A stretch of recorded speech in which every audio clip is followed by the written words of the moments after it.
ఎన్టీఆర్ జిల్లా వీరులపాడు మండలం కొనతలపల్లి గ్రామంలో గ్రామ సచివాలయ నిర్వహణపై వివాదం నెలకొంది. వైసీపీ హయాంలో నిర్మించిన సచివాలయ భవనంలో విధులు నిర్వహించవద్దంటూ టీడీపీ మండల అధ్యక్షుడు సిబ్బంది హుకుం జారీ చేశారు.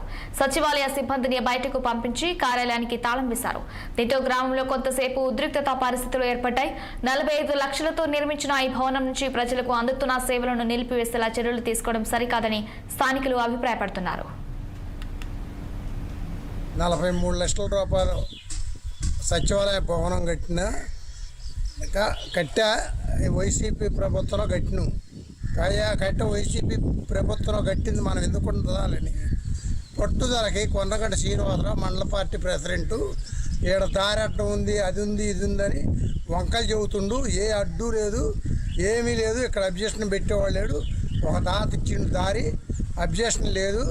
కాకపోతే పట్టుదలకి పార్టీ మాది, మా ఇష్టం, మేము ఏదైనా చేస్తాం అనే పట్టుదల పోయి ఆ పని చేసిండండి.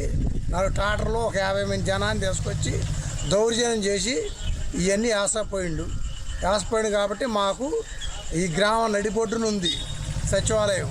కాబట్టి మా సచివాలయం మాకు నడిపించే మార్గం చేయండి, ప్రజలకి ఏ ఇబ్బంది లేకుండా. నాసిరకం బిల్డింగ్ అని చెప్తున్నారండి. నాసిరకం బిల్డింగ్ అంటున్నారు. అది నేను సవాల్ చేసి చెబుతున్నా. ఏదైనా ఏదైనా ఫాల్ట్ ఉంటే నేను దాన్ని ఆమె చర్య తీసుకోండి.